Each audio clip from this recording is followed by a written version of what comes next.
manalangin na tayo. Okay, close natin ang mga mata.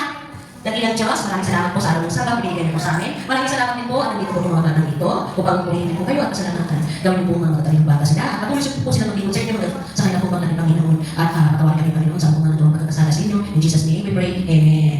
Okay, so ang story sa inyo ay may pamagat na Esther the Great Queen. Yan. So ano yung kwento na to? Ha? Alam nyo?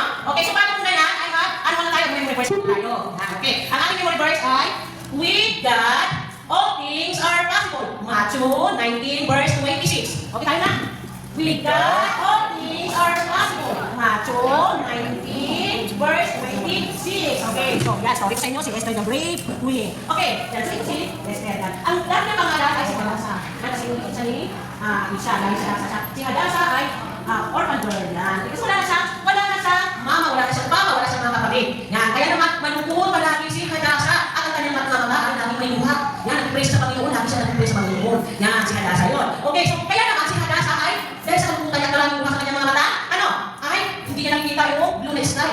Yan, ay yung mga grasses na mga green, at saka yellow na mga golden flowers, hindi niya nakikita. Kasi puno ng luha ang kanyang mga mata. Dahil kaya nag-isa niya minsan at si Mordecai ang nagkatrabaho doon sa gate ng palasyo ng king. Yan, doon siya yung taga-kanta, siya yung tanungan ng mga tao, kung gusto nila kausapin mo, king. Okay, so sabi ni si Mordecai, sabi niya, halika na Hadasa, sama ka na sa akin. Yan, walang pinito sa bahat ko.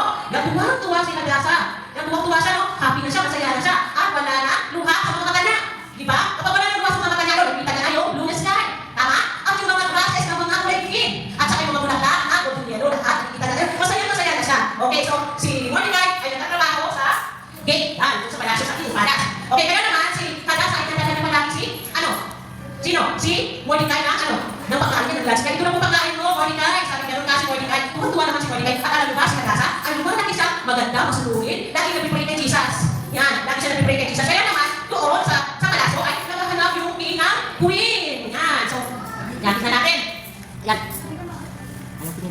Okay, yan so, sabi pala ni Mordecai, tingnan mo Hadasa, yung umigisap na stars. Yan, nakita mo yung stars? Yan, tingnan mo parang ikaw yun.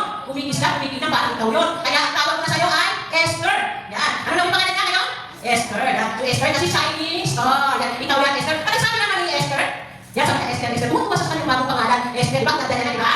Yan, tumutuwa na. So, doon sa palasyo ay nagkakanap yung king ng queen. Yan, kaya nagkakaroon ng mga dalaga, mga asawa, mga bata, mga dalaga doon. Kasi mga walang asawa. Nagkawin sila, nasuot sila ng mga gandang gawin at nagkabangon sila. Siyempre, gusto nila, mapili sila. At si Esther, ano yung ginawa niya? Ang ganda-ganda ni Esther, ang bago-bago ni Esther. Kaya naman, siya yung napili ng king. Yan, nilagyan siya ng corona ng king at pinakawa siya sa kanyang center. Yan, so, ang sabi ng king ay, dito ka na, umira, may kwarto na si queen doon. Yan, si Esther doon sa palasyo. At doon sa kanyang room, nakikita niya ng kanyang pinsan na si Mordecai. Nakikita niya doon, na nagbabantay sa gate. At may rule pala, may mga rules pala yung king doon. Sabi naman ni king, kung yan na yung kahilingan, ay matutupad. Tuwa-tuwa ang mga na palaktaan sila. Kasi yung mga anak doon sa kanyang anak na. Yan, so diba? Napakatalino ni Esther, diba?